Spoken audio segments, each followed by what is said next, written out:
Bem, agora falando um pouco sobre o nosso estudo de caso que vai ser feito no Bradesco, eu vou começar falando um pouco sobre a dificuldade de controlar custos em grande banco.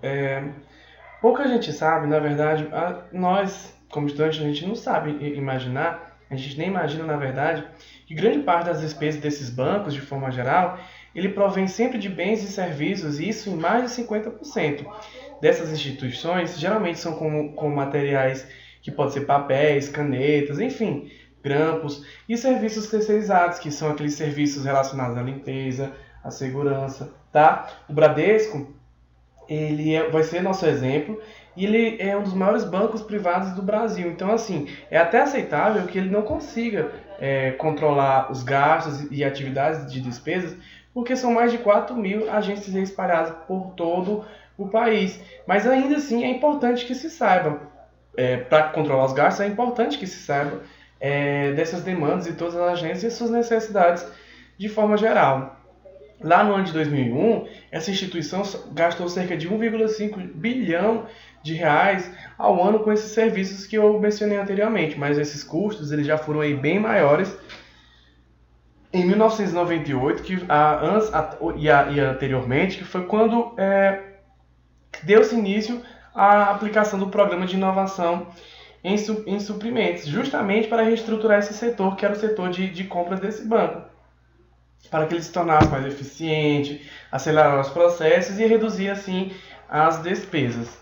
Bom, agora falando um pouco sobre o programa de inovação, o ex-presidente do Banco do Bradesco, ele acreditava que a busca por diminuição de gastos e melhoria do desempenho deveria ser uma busca em todos os setores do banco, independente de hierarquia, todos os setores, eles precisavam sempre buscar ter esse objetivo dentro do banco. E com isso em mente, o objetivo desse programa de inovação de suprimentos seria justamente reduzir de forma considerável as suas despesas. Então, ele dividiu aí em algumas etapas para que seguisse o programa e sim obtivesse sucesso na aplicação desse programa. E primeiro você precisava em si identificar todas as compras e os serviços que eram contratados, tá? Então isso foi preciso fazer esse levantamento de compra em todas as unidades do Bradesco e anotar, para que depois fosse possível estudar e analisá-las. E com essa informação a gente conseguiu, na verdade eles conseguiram, dividir a segmentação desses bens e serviços comprados pela corporação. Depois eles passaram a identificar as categorias que permitiriam organizar essas aquisições. Porque antes, talvez eles faziam aquisições de diversos produtos em diversos fornecedores. Agora eles estavam querendo organizar essas compras e talvez concentrar a maior parte, ou o que mais se conseguisse, em apenas um fornecedor, ou em alguns, e assim eles poderiam negociar menores valores. Então as coisas passariam a sair mais em conta. Tá entendendo? A terceira etapa foi a de padronização dos materiais que eram adquiridos. Antes, como eram muitos bancos, quer dizer, muitas filiais espalhadas, todos faziam aquisições de materiais e produtos que acabava gerando um armazenamento excessivo que gerava gastos.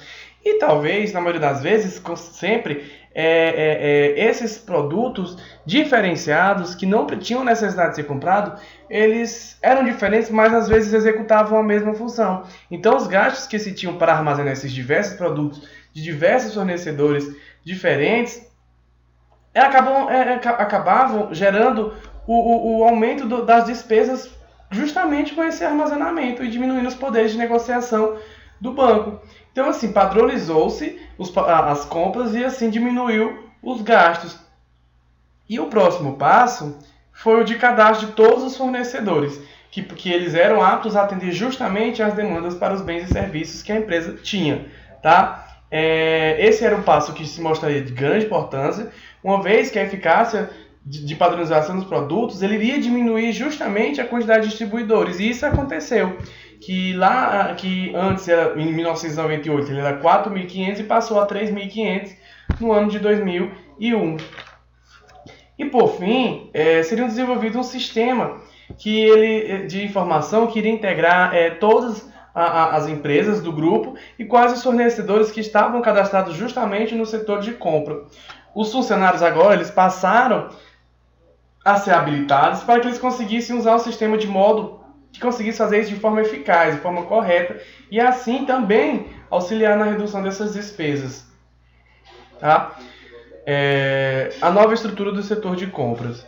O setor de compras ele passou por pequenas mudanças porque o processo de controle ele houve uma melhoria e aí criou-se um modelo diferenciado justamente para esse setor de compra. Agora existiriam aí 4 a 6 funcionários que tinham justamente a especialidade de fazer compras, cada um com sua especialidade. Por exemplo, tinha o técnico, que era o funcionário que fazia a solicitação de compra, tinha o de mercado, que eles ficavam responsáveis por pesquisar melhores preços, melhores fornecedores, e o analista de mercado, quer dizer, de processos, que ele justamente auxiliava aí na avaliação das necessidades dos outros setores e, por fim, o comprador. Bom, esse modelo ele garantiu assim, muitos benefícios, considerando que a presença de um técnico, obviamente, ele possibilitou que se fizesse solicitação apenas quando realmente necessário e evitou-se compras que no fim das contas talvez não traria nenhum benefício para a organização. Então ele fez isso assim, as compras de forma eficaz e simplificadas, certo? Então assim, as pessoas conheciam bem o mercado e os gastos também eles se reduziam porque eles selecionavam apenas os melhores fornecedores, os melhores locais de compra, com menor tempo de entrega, tudo isso fazia a diferença. Então assim, essas novas equipes profissionalizadas, elas também trouxeram mais transparência na relação entre o comprador e os vendedores, porque agora estão nessa relação mais profissional. E esse ambiente que antes era esse ambiente ele é mais propício que se haja corrupção. Então isso possibilitou que diminuísse esses atos ilícitos. Em relação à valorização dos funcionários, os compradores antes eles eram encarregados apenas de comprar os produtos que eram solicitados por outros setores. Eles agora passaram a ter mais autonomia com esse programa. Agora eles também ficavam sabendo dessa divisão em tempo real, porque agora o sistema estava integrado e eles poderiam tomar decisões mais eficazes. Então todos os materiais e serviços que eram cadastrados dos fornecedores ocorreu de modo que poderiam negociar contratos que eram mais interessantes e a relação de fidelidade com os fornecedores ela acontecia de forma que trazia benefícios para a corporação. Tá certo? Em relação aos resultados do programa, fica claro que o programa ele trouxe ótimos resultados, como eu falei, até anteriormente os números já mostravam que a cada momento em que se implementava uma nova parte do programa, acontecia as melhorias, entendeu? Então um bom exemplo disso aconteceu foi no setor de tecnologia de informação do Bradesco, que fica responsável por muitos setores e tem gastos elevadíssimos, que passam aí de 500 milhões ao ano. O Bradesco, por exemplo, ele também, até 1999, ele tinha aí, produtos de 12 fornecedores diferentes, ele passou para apenas 2 em 2002. E aí os gastos com problemas, por exemplo, de treinamento de computador, ele reduziu em 30%, o tempo entre compra e entrega reduziu em 60%, tudo isso gerou uma economia e eficiência, tá? E aí em 2001 foi possível ver realmente os dados que mostravam o resultado e ter certeza que esse programa ele trazia sim eficiência no controle de custo do Bradesco, com economias aí que passavam de R$150 mil ao ano, entendeu? E os fornecedores, como eu já falei anteriormente, caíram de 4.500 para 3.500 e os mercadores que passaram a ser padronizados. E problemas como informática reduziram, o tempo entre entrega e compra também reduziu, entendeu? A aplicação do programa foi um pouco caro, 3,5 milhões em todos os processos, mas aí se economizou muito mais ao final de cada ano. Era 150 milhões em economia. Então, óbvio que valia muito a pena esses gastos para ter essa economia futura. Entendeu? Então, esse controle de custos é importante em relação às despesas. Então, todos os resultados só mostram o quanto a aplicação desse programa foi um sucesso e o quanto a redução dos custos possibilitou que o banco se fortalecesse e se tornasse uma das maiores instituições de bancos privados do Brasil. Isso só mostra que o controle de despesas mostrou-se sim como um grande poder e o seu grande papel estratégico dentro de uma organização. Tá? E em relação às perdas de lideranças e os novos desafios, em 2000 houve muito crescimento do banco e ele também fez muitas parcerias. Ele comprou um grande banco em 2003 no valor de 2,7 bilhões e diversos outros bancos regionais que lideram o posto de maior banco privado do Brasil no início do século. Mas houve concorrentes também que adotaram diversas estratégias que foram positivas e garantiram também ótimos resultados, como o Santander, que se eu não me engano é um banco mexicano, que ele apostou no Brasil e aí se tornou já passou de cara a ser o terceiro maior banco privado do país. E no fim ainda teve o Itaú, que se uniu com o Unibanco e aí passou o Bradesco. Mesmo tendo o seu posto de maior banco perdido, ele também o Bradesco ele continuou a investir em projetos de expansão, sempre pensando na sua evolução. E em 2011 ele foi o terceiro maior lucro na história de banco do Brasil, entendeu? Mas ainda assim ele não se tornou mais líder, entendeu? Bom, em relação ao estudo de caso, a gente pegou 4 perguntas para que fossem respondidas.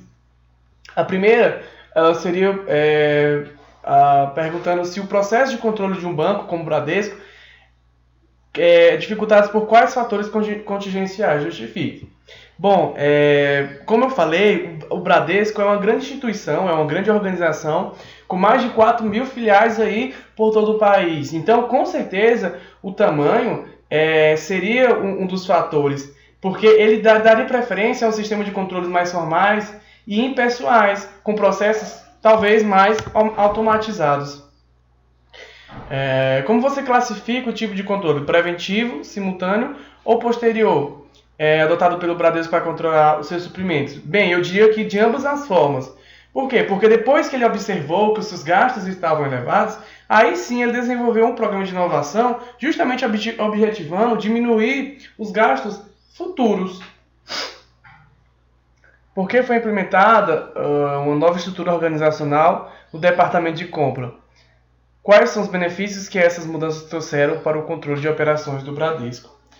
Bom, para que pessoas especializadas, a gente pensa que as pessoas especializadas no assunto de compra estivessem mais presentes e aí sim os benefícios com a redução dos gastos, haveria mais transparência, como eu falei, que é um setor que existe muitos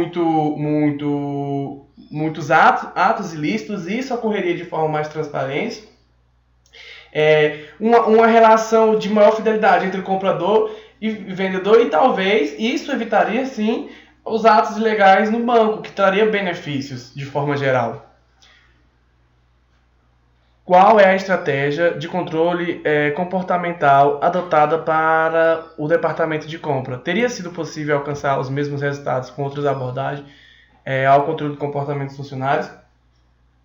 Bem, eu já penso que outra abordagem talvez não teria sido tão fácil, certo? Não teria dado tão certo, porque a motivação interna com certeza possibilitou a tomada de decisões estratégicas sobre todas as necessidades dessa agência de forma que fosse fácil e ágil, uma vez que eu disse que todos os funcionários passaram, e alguns setores que antes não tinham poder de decisão passaram a ter, eles foram especializados para isso. Então isso gerou motivação.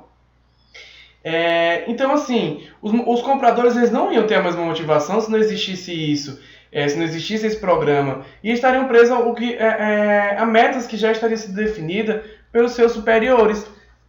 Daí dá essa importância que eu falei de possibilitar que esses outros setores tivessem poder de decisão.